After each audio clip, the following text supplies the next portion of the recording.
Topic number 2.6 सामाजिक विज्ञान अध्यापक तथा उद्देश्य the social sciences teacher and AIIMS. किसी भी विषय के उद्देश्यों की प्राप्ति में अध्यापक की आवश्यकता होती है और अध्यापक के द्वारा परामर्श तथा निर्देशन दिया जाना चाहिए जिससे विद्यार्थी विचलित नहीं होंगे।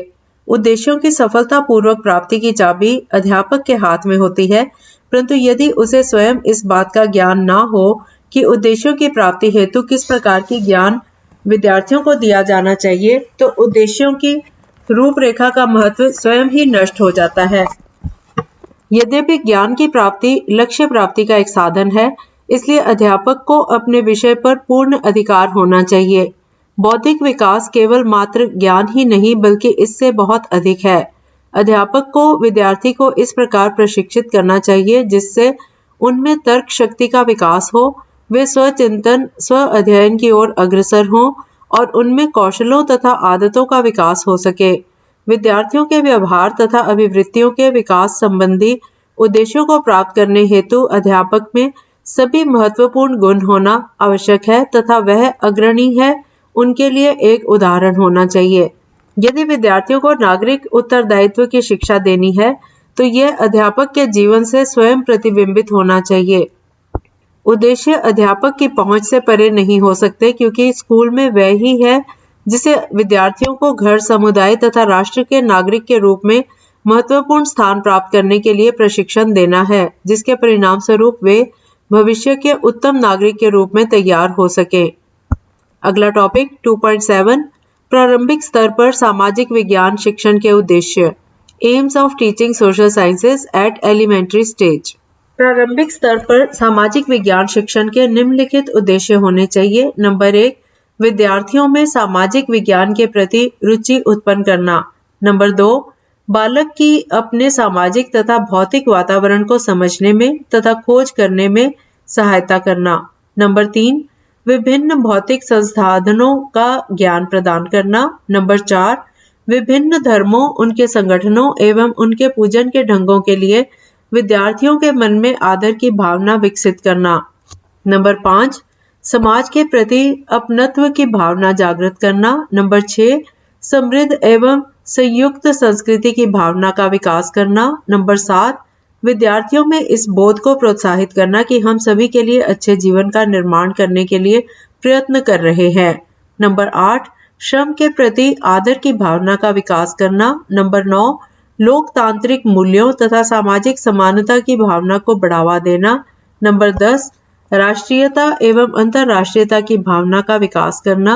नंबर 11, भारत के संविधान तथा अपने अधिकारों एवं कर्तव्यों को समझने के योग्य बनाना। नंबर 12, मानव के मानव के साथ तथा राष्ट्र के साथ पारस्परिक संबंधों की सूझबूझ विकसित करना। नंबर 13, कल्पना शक्ति का विकास करना। नंबर 14, विद्यार्थियों का दैनिक जीवन में सामाजिक विज्ञान की उपयोगिता के प्रति ध्यान आकर्षित करना।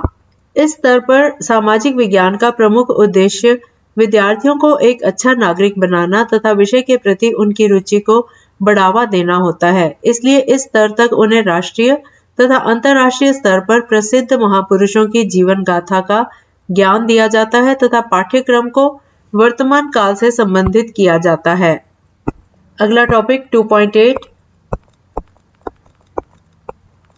माध्यमिक स्तर पर सामाजिक विज्ञान शिक्षण के उद्देश्य aims of teaching social science at secondary level. माध्यमिक स्तर तक सामाजिक विज्ञान का उद्देश्य शायद विद्यार्थियों को जागरूक, प्रभावी, सांस्कृतिक, परिपूर्ण नागरिक के रूप में विकास करना होता है। इसीलिए राष्ट्रीय शिक्षा नीति 1986 ने विशेष रूप से इस बात पर बल दिया है कि माध्यमिक स्तर तक सामाजिक विज्ञान का विषय एक अनिवार्य विषय के रूप में पढ़ाया जाना चाहिए। अच्छे नागरिक के विकास के लिए सामाजिक विज्ञान कार्यक्रम सबसे अनुकूल व उपयुक्त है क्योंकि इसकी विषय सामग्री प्रत्यक्ष रूप से नागरिकता से संबंधित है। माध्यमिक स्तर पर सामाजिक विज्ञान शिक्षण के उद्देश्य निम्नलिखित हैं। नंबर 1, मानव सभ्यता की आधारभूत एकता का ज्ञान प्रदान करना। नंबर 2, विभिन्न संस्कृतियों के प्रति प्रशंसात्मक दृष्टिकोण का विकास करना। नंबर 3, लोकतंत्र की आवश्यकता का बोध करने के योग्य बनाना। नंबर 4, वर्तमान समय की आर्थिक, सामाजिक एवं राजनीतिक समस्याओं से परिचित कराना। नंबर 5, राष्ट्रीय तथा भावात्मक एकता के विचार को विकसित करना। नंबर 6, अंतर्राष्ट्रीय सूझबूझ की भावना का विकास करना। नंबर 7, परिवर्तन प्रक्रिया का ज्ञान प्रदान करना। नंबर 8, सामाजिक आर्थिक वातावरण के प्रति अंतर्दृष्टि विकसित करना। नंबर 9, सामाजिक विज्ञान के प्रति रुचि तथा प्रेम का विकास करना। नंबर 10, आलोचनात्मक योग्यता का विकास करना। नंबर 11, मानसिक शक्तियों का विकास करना। नंबर 12, वर्तमान तथा भविष्य के निर्माण में सामाजिक विज्ञान शिक्षण की उपयोगिता का ज्ञान कराना। तो ये थे पॉइंट्स। ऊपर वर्णित उद्देश्यों की पूर्ति के लिए छोटे छोटे विशिष्ट उद्देश्यों का निर्माण करना अति आवश्यक है, तभी इन विस्तृत उद्देश्यों की प्राप्ति हो सकती है।